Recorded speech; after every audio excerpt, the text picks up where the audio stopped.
I'm hearing comments in the back, but okay. So the Biden-Harris administration's response and recovery efforts continue to deliver for the people of North Carolina, Florida, and all communities affected by hurricanes Helene and Milton. Federal assistance for communities affected by hurricanes Helene and Milton has surpassed $1.8 billion. Over the weekend, the president visited Florida to personally survey the damage caused by Milton, speak with families affected by the storm, and meet with state and local officials to ensure they were getting the resources they need. And this afternoon at 4:15 p.m. Eastern Standard Time, FEMA Administrator Deanne Criswell will hold her daily press briefing to provide further details on our efforts to help communities respond, recover, and rebuild in the wake of these disasters. As the president has said, we are in this for the long haul, and we will be there as long as it takes. That said, we need Congress to do its job. Yesterday, you heard from the president that the Small Business Administration's Disaster Loan Program, which is a critical lifeline to small businesses, homeowners, renters affected by disasters, has been exhausted. Americans should continue to apply for these loans, and SBA will continue to process them and disperse assistance as soon as Congress does its job and provides the needed funding.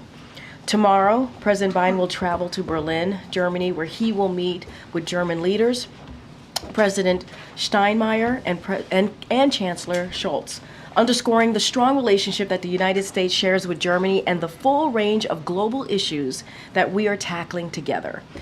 The close relationship between President Biden and Chancellor Scholz has been critical to helping us make progress on behalf of the American people and to making the world a safer place.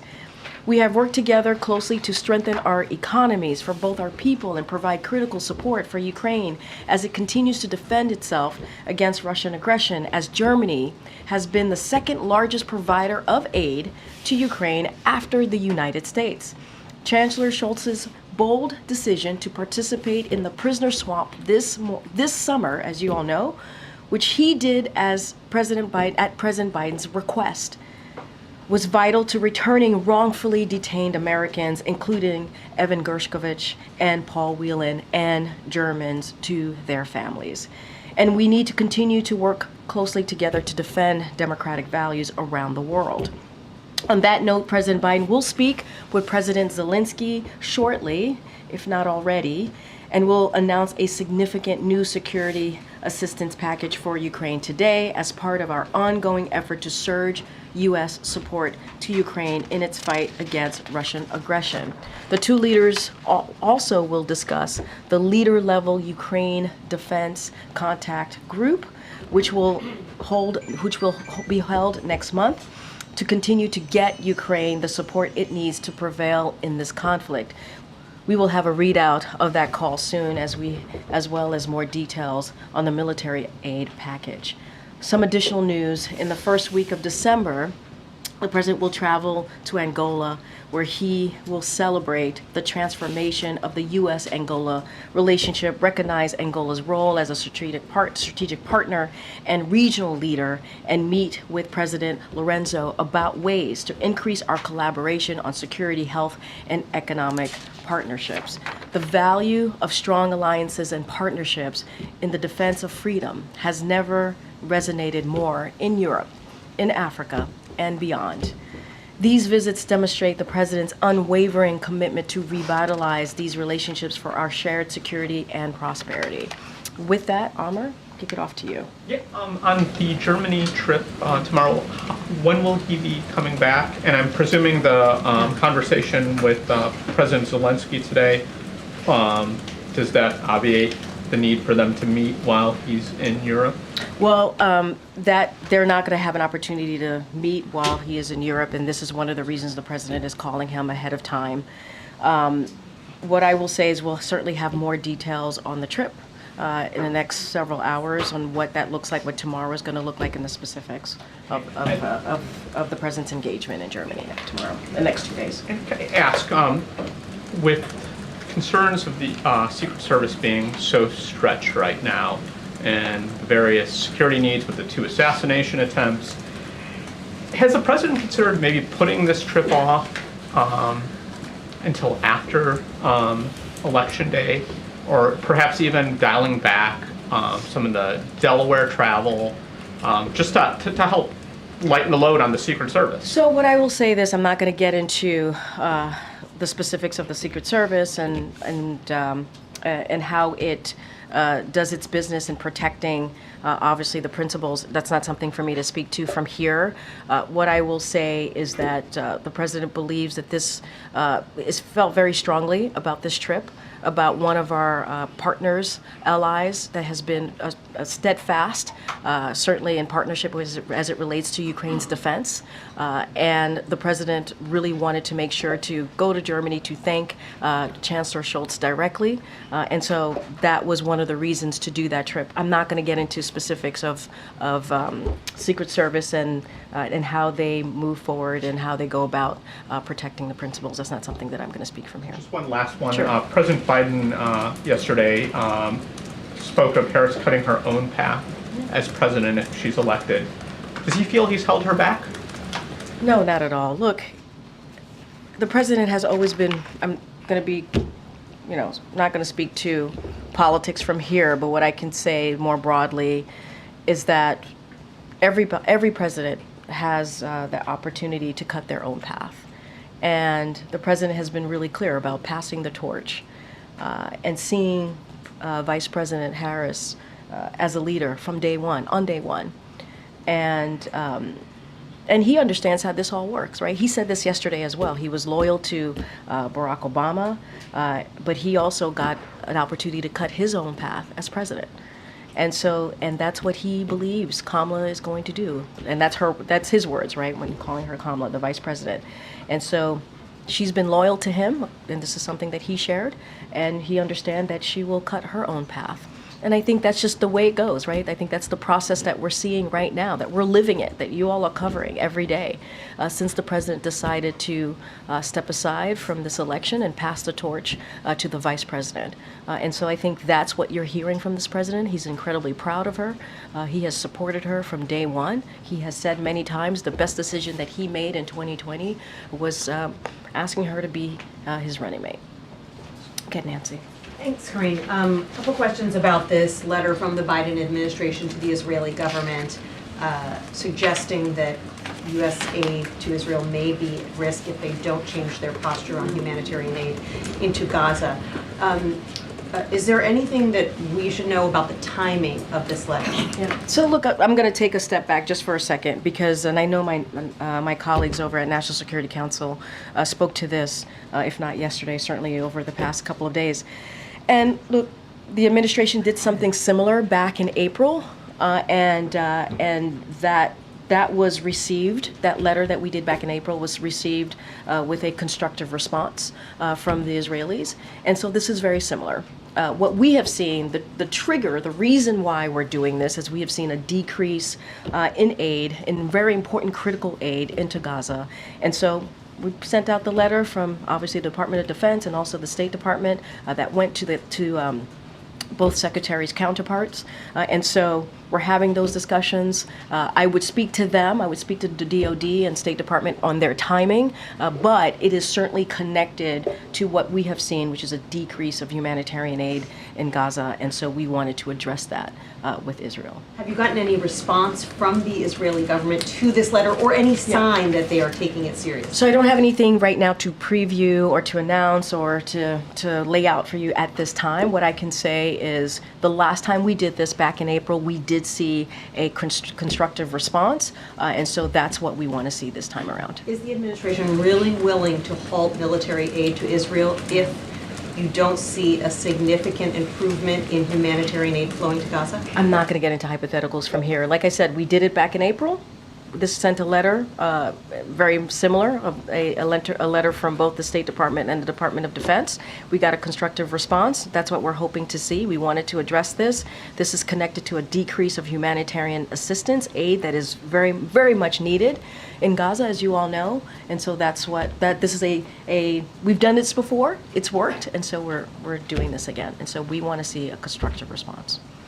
Okay. Just one follow-up there. Yeah. If the Israelis have 30 days to sort of make changes, a 30-day deadline, that's after the election. Doesn't that take some of the bite out of this ultimatum? I'm not gonna get into a timeline from here. I'm not gonna get into those types of specifics. I would refer you to the State Department and Department of Defense. I think what's important here is to not forget we've done this before. Back in April, we've seen a decrease of aid, and we certainly want to make sure that that is addressed. That is why the letter went out. That's why we're having those conversations with the Israelis, and so I'm going to leave it there. Yesterday, former President Trump seemed to leave open the possibility that he has, in fact, talked to Vladimir Putin since leaving office. What does the White House make of that? I'm not going to get into specifics about conversations with world leaders from here. I'm not going to get into those specifics from here at Does all. the White House have any evidence that could be true? I don't. I think I've answered this question before. We don't have anything to confirm that specific statement from the former president. I just don't have anything else to add. I can ask. Sure. Domestically, President Obama seemed to indicate that he was worried some voters might be trying to make excuses for not voting for a woman. I've heard that myself from a lot of voters out on the campaign trail. I understand you can't talk about politics in the campaign, but have you seen moments, or do you believe that this has been a unique challenge for Vice President Harris in her role as Vice President? I mean, look, here's the thing. Here's what I can't say. Both this president and this vice president are very much proud of what they have been able to deliver for the Black community and many other communities. Historic results. Obviously, there's always more work to be done, and that's something that we say, whether it's about the economy, whether it's about healthcare, there's always more work to be done. But we're proud of what we have been able to see when we think about record wealth, including obviously record wealth, employment, small businesses. We've seen a boost in small business applications within the Black community and just more broadly, not just the Black community. And so we understand there's more work to be done. We're certainly going to continue to do that work, and that's what I can speak to. And that is something that I know both this president and the vice president are very proud of doing. Do you think she's had to overcome sexism as the first female vice president? Look, I'm not going to get into it from here. What I can say is that we are all very proud of what the vice president has been able to accomplish with this president as a critical partner over the past 4 years. And you don't just have to look at her career as almost 4 years, I should say, as vice president, but you look at her record as senator, as attorney general of California. I think she's had an impressive record, and and she's done that with everything, all the headwinds that come at her. She's been able to get that done. Okay. You were talking about just to go back to the Germany trip. Yeah. Is there any update on the Ramstein summit that was? Is it postponed? Is it canceled? Or I don't have an update for you on that. I'll be sure to check with the team, but I just don't have anything on that. is the president expected to have any meetings with any other foreign leaders during the trip? We'll certainly have more to share. Obviously, a big part of this meeting, of this trip, travel that he's doing, is going to be around Ukraine, the continuing support of Ukrainians as they continue, certainly, to beat back Russia's aggression. And we've been very proud, the president's been very proud to do that and continue. And obviously, one of the reasons we're going to Germany, as I mentioned, which Chancellor Scholz as a partner in that. And so we'll have more to share, but just a little bit more broadly, I would state. I mentioned Russia's war in Ukraine, managing the crisis in the Middle East, maintaining stability in the Indo-Pacific region, strengthening the transatlantic alliance, illustrating that the relationship is both dynamic and also enduring. And so I think that's important to note. And the president, as I stated at the top, he wanted to make this trip. This is a trip that he wanted to do, to thank the chancellor for his support. And so that's what you're going to see from the two leaders, and we'll certainly have more to share. I will also state that at 4 o'clock, National Security Council will have a press call, so certainly you should join that. Just one more to follow up Yeah. on Amar's question on the president's comments about the vice president last night. Ron Klain told us in August that the White House could have done more to promote the vice president. He said, quote, "We were all united behind the idea she should be successful. We just didn't find the path to do it." Does the president agree? What I will say is, and I think certainly the first part of your quote is something that I know to be true. Like, the president has always wanted the vice president to be successful, and she has been successful. And he could not be more proud of her as he is today. I think what he laid out yesterday, obviously that was a political event that he spoke at, but I think lays out his thinking, how he sees the vice president, not just now, but moving forward in what she's trying to accomplish at this moment. And I think she has had a lot of successes to point to over the last 3.5 years. And I also stated her record as a senator, her record as attorney general, as district attorney in San Francisco. She's had an impressive record. And so anything else beyond that, I certainly will leave it to the vice president and her team to speak specifically on. Just back to Ukraine. It's been more than a month now since the president told us that there were discussions about allowing Ukraine to fire long-range missiles deeper into Russian territory. Is he heading into this conversation with Zelensky today and to this trip to Germany with a decision made on that? What I will say is, look, the United States policy on that has not changed. It has not changed. But I think what's important here is that we are committed. We continue to be committed to Ukraine, to the Ukrainians having everything that it needs, especially on the battleground as they're fighting against Russia's aggression. That is our commitment. That is what I just made an announcement, right, just moments ago about an assistance, how much more we're going to be providing as we understand what's needed on the ground, on the battlefield. And so President's probably talking to the President Zelensky right now. We're going to continue to show that support, and I just don't have anything to say. Our policy has not changed beyond that. So he's decided against allowing that capability. Look, I'll say this. In May, the president directed his team to ensure, right, that Ukraine is able to use U.S. supplied weapons for cross-border strikes so Ukraine can hit back against Russian forces that are attacking them or preparing to attack them as part of their current Russian offense. It's common sense, right? It's common sense that they should be able to hit back against what's hitting them, and to deny Russian forces that are using staging locations just across the border a safe haven. That was what we were able to do back in May. Our policy with respect to prohibiting the use of ATACMS or long-range strikes inside of Russia has not changed. That is not going to change. It has not changed at this moment. Don't have anything else to preview, but we will continue to have conversations with the Ukrainians, providing what they need on the battlefield. That is a commitment. We want to be there for the Ukrainians as they continue to beat back Russia's aggression. All right. And on the SBA funding, it sounded last week when the president was talking about this that he wanted Congress to come back early to pass more funding for the Small Business Administration, but he didn't mention that in his statement last night. Has he given up on? Well, what I will Congress say, back? what he did mention in his statement last night is that Speaker Johnson has said and is committed and promised that he was going to promised that he was going to fund not just that, but other disaster programs. And so he said that will be replenished by Congress. And so that's the commitment that he made. That's what we want to see. And we want to also make sure that people out there who need these particular resources, they continue to apply for loans, and the SBA is going to continue to process those applications. But Speaker Johnson made a commitment, and certainly we want to see that commitment follow through. Okay, Danny. Thanks, Lee. Back to the Middle East, the US, or specifically the State Department, said yesterday that it was the US was opposed to the Israeli bombing of Beirut as it was being carried out at the moment. Hours after that, there were fresh Israeli airstrikes on southern Beirut. Again, what gives you any confidence that Prime Minister Netanyahu is listening to what Washington is asking him to do? So look, and you're right, we have told Israel directly that we oppose any Israeli campaign to certainly of near daily strikes in densely populated area in Beirut. You are correct. That is something that we have been very clear about. We also understand that what they're conducting, the operations that they're conducting to destroy Hezbollah infrastructure is targeted. And so we'll continue to have those conversations with the Israeli government. And that is something that we will continue to do.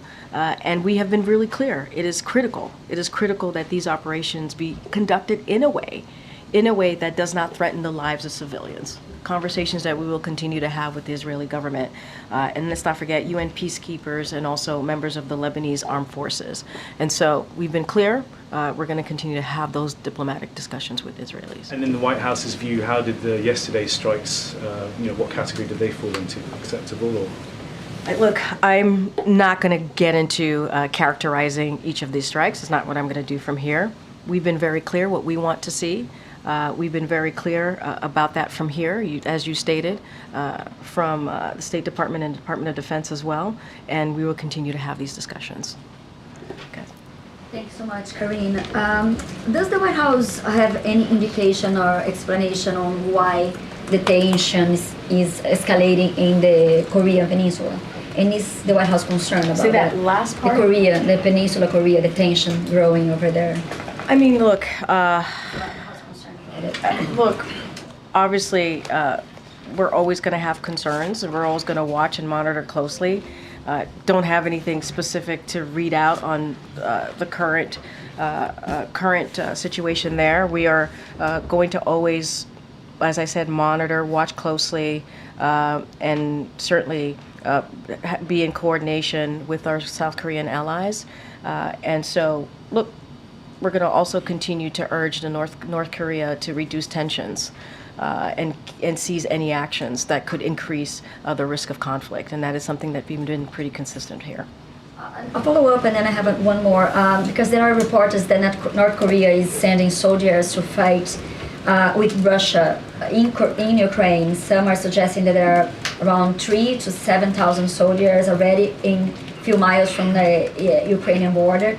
Does the White House have any response or concern about it? Look, we've always said we've been concerned when we've always asked about other countries providing aid or assistance to Russia. We've been very clear about that.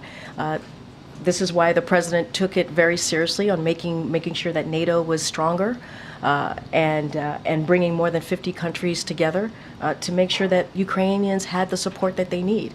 You just heard me speak about another assistance package that we are going to be speaking more about delivering, and that is a conversation that President Biden is having with President Zelensky, and that is going to be a really important part of the conversation that the president has when he's in Germany. So we're going to continue to provide assistance, show our support for Ukraine, stand by the Ukrainians, and so that's going to be our focus in the next couple of days, and continued focus, obviously, since the past almost 2 years now. And just the last one, you were announcing international trips for the next few months.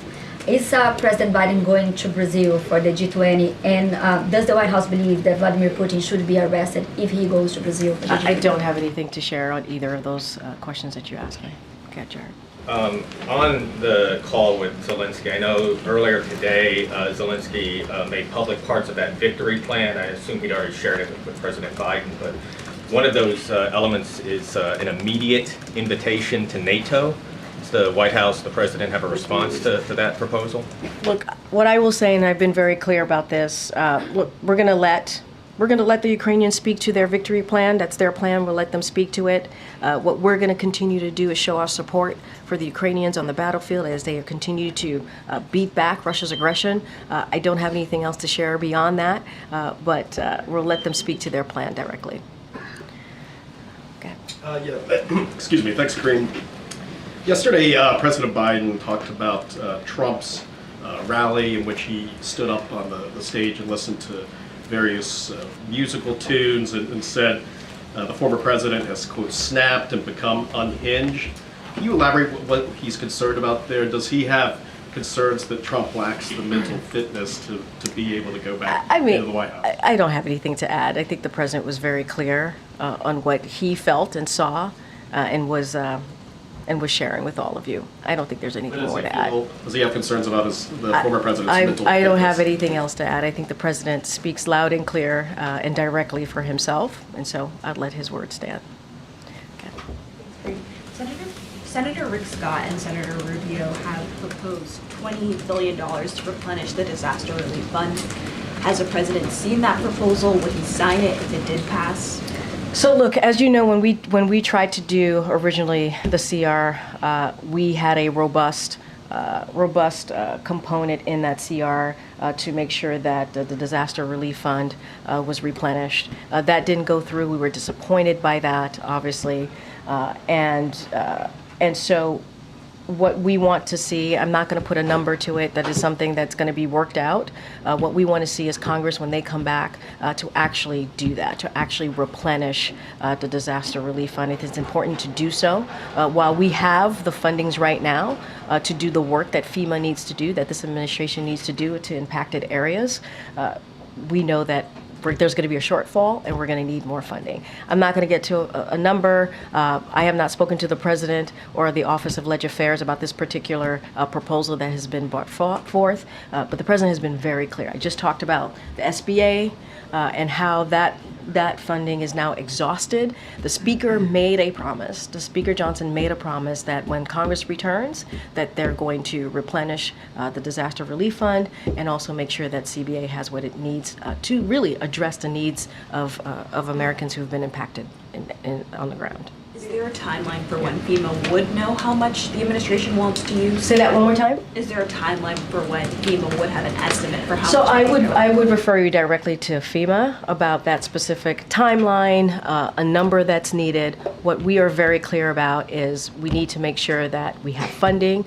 additional funding for the disaster relief fund. That's why we included it in the CR. As you know, it was a robust number. We wanted to see that get through. It did not get through. And we are seeing these storms coming through and what they're doing and how they're devastating areas. The President was able to survey, obviously, what occurred in Florida after Hurricane Milton. And so we want to make sure those funds are there. Speaker Johnson made a promise. He said that was going to happen, so that's what we want to see. I think we have to start wrapping up soon. Just to follow up on the President's comments about the Vice President cutting her own path if elected. I know the two of them speak regularly, but just wondering if the two have specifically had conversations about how she would do that if elected, whether the President is offering advice or whether she's asked for guidance in that arena. So I don't have any details to their specific conversations. As you know, the President and Vice President work closely together. As I just talked about the two hurricanes that came through, you saw them working side by side in dealing with the impacts of the hurricane and making sure that we were responding to folks on the ground. And look, they're going to continue to work closely together.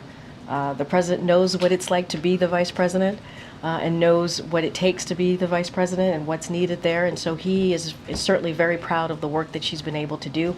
I'm not going to get into details or specifics of private conversations that they have. Go ahead, Annie. Thanks so much.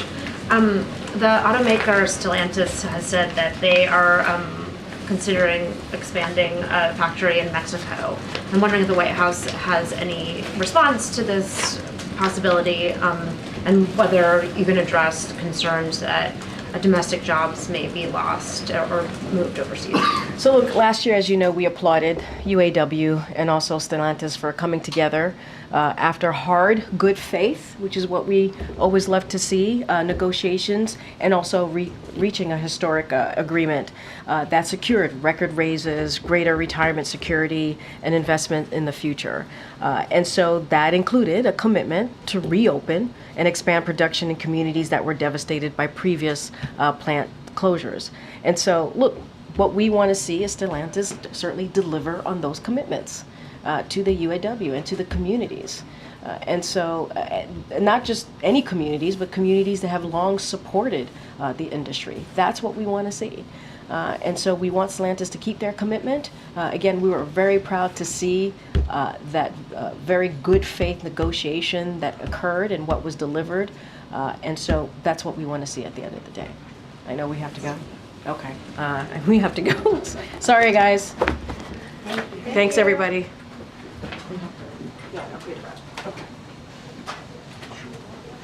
I just got